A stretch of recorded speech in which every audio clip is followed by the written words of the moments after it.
नहीं, आपके ये शब्द हो सकते हैं लेकिन हमारे ये शब्द नहीं है। और क्या पिछड़े समाज की अगर बात होगी तो 2 आंकड़े मैं आपके समक्ष प्रस्तुत करना चाहूंगा, क्योंकि आपका मंच वैश्विक मंच है। 2000 जातियों को एससी में शामिल करने के प्रस्ताव को केंद्र में भेजा था और उस प्रस्ताव को केंद्र में कांग्रेस की सरकार ने नकार दिया। और फिर 2016 में, मैं डेट बता रहा हूं आपको, 31 दिसंबर 2016 में 17 पिछड़ी जातियों को फिर हमने अनुसूचित जाति में शामिल करने का। तो पिछड़ी जातियों को और अनुसूचित जातियों की लगातार लड़ाई लड़ते आ रहे हैं अखिलेश यादव। और उसी के संबंध में उन्होंने देश के बड़ी सदन में कहा, जो लोहिया का सपना था कि सोशलिस्टों ने बाधी गांठ पिछड़े पावे 100 में 60, उन्होंने बड़ा सवाल इस देश के सदन में खड़ा किया। आपने भी सुना होगा, देखा होगा, चूंकि आप एक जनवादी पत्रकारिता करते हैं। उन्होंने कहा कि अगर पिछड़ों बैकवर्डों की जनसंख्या ज्यादा है, 50% से ज्यादा है, तो उनके जो आरक्षण का दायरा है, गैप है, उसको भी 50% से ज्यादा बढ़ाया जाए।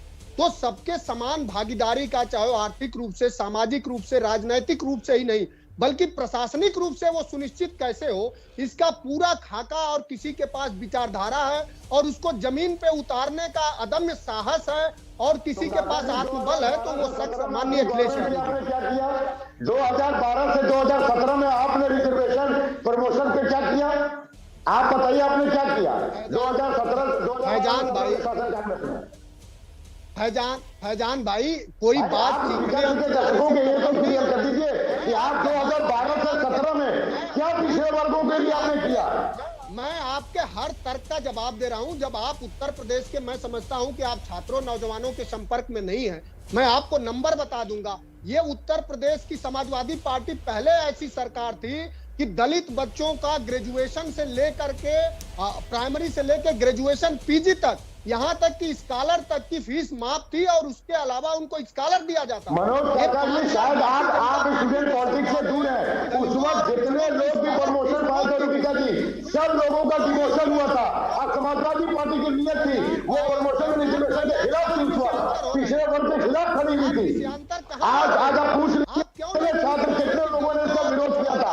आपने ना हाईकोर्ट 2012 से लेकर 2017 में, मनोज जी सुनिए मेरी बात, फैजान साहब एक सेकंड।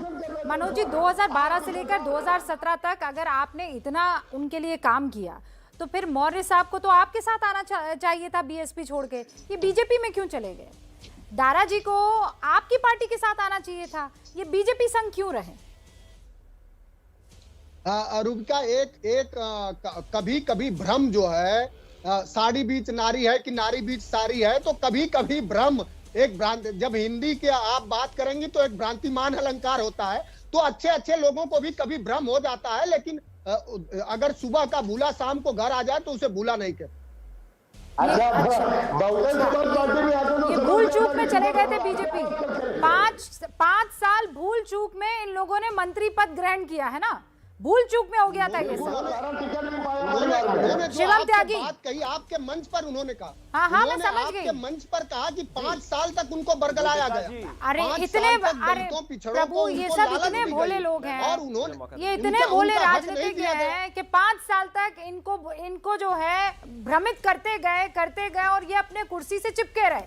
इन्होंने कहा कोई बात नहीं, मैं अपने समाज के लिए भ्रमित होना मंजूर करता हूँ। क्यों शिवम त्यागी? रूबिका, वो भी खबर आपको दिखानी चाहिए कि भारतीय जनता पार्टी के योगी आदित्यनाथ की सरकार कोई कुछ भी कहिए, मनोज काका प्लीज बीच में मत चलाएं। रूबिका जी प्लीज मुझे मौका दे दीजिए, लेकिन सरकार ने उस समय नहीं सुना। ठीक है, पॉइंट है मनोज काका, आपकी बात में पॉइंट है। शिवम त्यागी को जवाब देने के लिए बैठे थे। शिवम त्यागी, रूबिका जी 20, रामेश्वर जी रुको।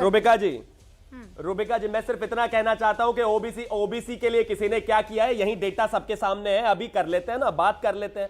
आप मुझे एक चीज बताइए, ओबीसी कमीशन को संवैधानिक दर्जा किसने दिया? जो ओबीसी मिनिस्टर अभी बोलकर गए उनसे पूछो किसने दिया? भारतीय जनता। अभी रूबिका जी आपको इनको रोकना पड़ेगा, प्लीज मुझे 10 सेकंड दे दीजिए अनइंटरप्टेड। ये प्लीज उनको कहिए ना, मैं डेटा रखना चाहता हूं। इस तरह से कोई लाभ नहीं है।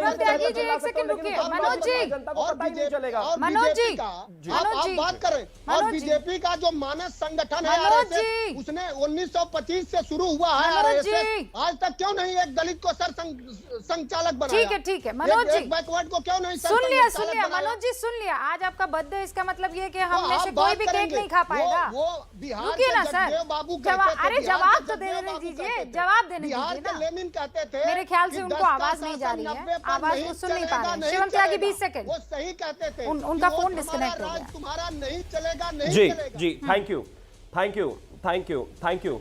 मैं रुबिका जी, मैं सिर्फ इतना कहना चाहता हूं, ओबीसी कमीशन को संवैधानिक किसने दर्जा किसने दिया? मोदी जी ने दिया। नीट और पीजी में 27% उनको आरक्षण किसने दिया? मोदी जी ने दिया। नवोदय विद्यालय और केंद्रीय विद्यालय में 27% उनको आरक्षण किसने दिया? मोदी जी ने दिया। मोदी जी के कैबिनेट में 27% 27 मंत्री हैं जो ओबीसी हैं, और आज ये ओबीसी को बता रहे हैं कि हम ओबीसी को मानते हैं। अरे आप वो लोग हैं जिन लोगों ने उत्तर प्रदेश की पहली दलित मुख्यमंत्री को जान से मार दिया होता अगर भारतीय जनता पार्टी और आरएसएस नहीं होती। ये सिर्फ सत्ता के लिए, सत्ता के लालच के लिए ओबीसी ओबीसी ओबीसी, दलित, पिछड़ा, सबकी चिट्ठियों की भाषा एक ही है, उसका गाना गा रहे हैं। जब सरकार में होंगे सारी की सारी मलाई हमारी, लड़ाई हम करेंगे। अरे ओबीसी के लिए कुछ किया होता तो पहले करते ना।